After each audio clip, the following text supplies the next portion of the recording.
that they just return to their original view. Starting over is harder than starting up.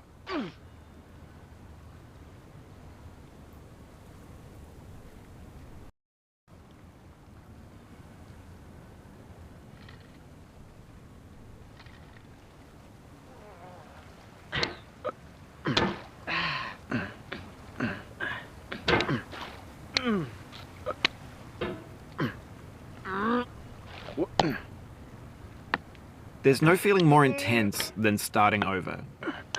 If you deleted your homework the day before it was due, as I have, or if you left your wallet at home and you have to go back after spending an hour in the commute. If you won some money at the casino and then put all your winnings on red but it came up black. If you got your best shirt dry cleaned before a wedding and then immediately dropped food on it. If you won an argument with a friend and then later discovered that they just returned to their original view. Starting over is harder than starting up. If you're not ready for that, like if you've already had a bad day, then what you're about to go through might be too much. Feel free to go away and come back. I'll be here. Alright, thanks for coming with me on this trip. I'll understand if you have to take a break at any point. Just find a safe place to stop and quit the game. And don't worry, I'll save your progress, always, even your mistakes. This game is a homage to a free game that came out in 2002, titled Sexy Hiking. The author of that game was Jazuo, a mysterious Czech designer who was known at the time as the father of B games. And B games are rough assemblages of found objects. Designers slap them together very quickly and freely, and they're often too rough and unfriendly to gain much of a following. They're built more for the joy of building them than as polished products. In a certain way, Sexy Hiking is the perfect embodiment of a B game. It's built almost entirely out of found and recycled parts, and it's one of the most unusual and unfriendly games of its time. In it, your task is simply to drag yourself up a mountain with a hammer. And that act of climbing, in the digital world or in real life, has certain essential properties that give the game its flavor. No amount of forward progress is guaranteed. Some cliffs are too sheer or too slippery. And the player is constantly, unremittingly in danger of falling and losing everything. Anyway, when you start Sexy Hiking, you're standing next to this dead tree that blocks the way to the entire rest of the game.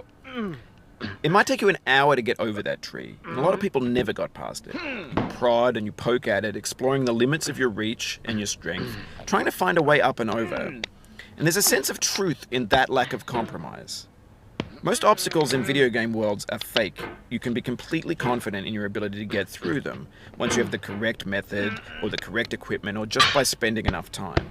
In that sense, every pixelated obstacle in Sexy Hiking is real. The obstacles in Sexy Hiking are unyielding, and that makes the game uniquely frustrating. But I'm not sure Jazuo intended to make a frustrating game. The frustration is just essential to the act of climbing, and it's authentic to the process of building a game about climbing. A funny thing happened to me as I was building this mountain. I'd have an idea for a new obstacle, and I'd build it, test it, and it would usually turn out to be unreasonably hard. But I couldn't bring myself to make it easier. It already felt like my inability to get past the new obstacle was my fault, as a player rather than as a builder. Imaginary mountains build themselves from our efforts to climb them, and it's our repeated attempts to reach the summit that turns those mountains into something real. When you're building a video game world, you're building with ideas, and that can be like working with quickset cement. You mold your ideas into a certain shape that can be played with, and in the process of playing with them, they begin to harden and set until they're immutable, like rock. And at that point, you can't change the world, not without breaking it into pieces and starting fresh with new ideas. For years now, people have been predicting that games would soon be made out of prefabricated objects, bought in a store and assembled into a world. And for the most part, that hasn't happened, because the objects in the stores are trash. I don't mean they look bad or that they're badly made, although a lot of them are. I mean they're trash in the way that food becomes trash as soon as you put it in the sink. Things are made to be consumed and used in a certain context, and once the moment is gone, they transform into garbage. In the context of technology, those moments pass by in seconds.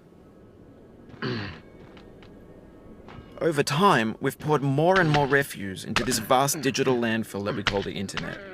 It now vastly outnumbers and outweighs the things that are fresh and untainted and unused. When everything around us is cultural trash, trash becomes the new medium, the lingua franca of the digital age. And you can build culture out of trash. But only trash culture. Be games, be movies, be music, be philosophy. Maybe this is what digital culture is. A monstrous mountain of trash, the ash heap of creativity's fountain. A landfill with everything we ever thought of in it. Grand, infinite, and unsorted. There's 3D models of breakfast, Gen X's fanfic novels, scan magazines, green screen Shia LaBeouf, banned snuff scenes on LiveLeak. Facebook's got lifelike bots with unbranded adverts and candid shots of Kanye and Taylor Swift mashups, car crash epic failed GIFs, Russian dashcam vids, discussions of McRibs, discarded, forgotten, unrecycled, muddled, rotten, untitled. Everything's fresh for about 6 seconds, until some newer thing beckons, and we hit refresh. And there's years of persevering, disappearing into the pile, out of style, out of sight. In this context, it's tempting to make friendly content that's gentle, that lets you churn through it but not earn it. Why make something demanding if it just gets piled up in the landfill, filed in with the bland things? When games were new, they wanted a lot from you. Daunting you, taunting you, resetting and delaying you. Players played stoically. Now everyone's turned off by that. They want to burn through it quickly. A quick fix for the fickle, some tricks for the clicks of the feckless. But that's not you, you're an acrobat. You could swallow a baseball bat. Now I know, most likely you're watching this on YouTube or Twitch, while some dude with 10 million views does it for you. Like a baby bird being fed chewed up food. That's culture too. But on the off chance that you're playing this, what I'm saying is, trash is disposable, but maybe it doesn't have to be approachable. What's the feeling like? Are you stressed? I guess you don't hate it if you got this far. Feeling frustrated? It's underrated. An orange is sweet, juicy fruit locked inside a bitter peel. That's not how I feel about a challenge. I only want the bitterness. It's coffee. It's grapefruit. It's licorice. It feels like we're closer now. Composer and climber, designer and user. You could have refused, but you didn't. There was something in you that was hidden, that chose to continue.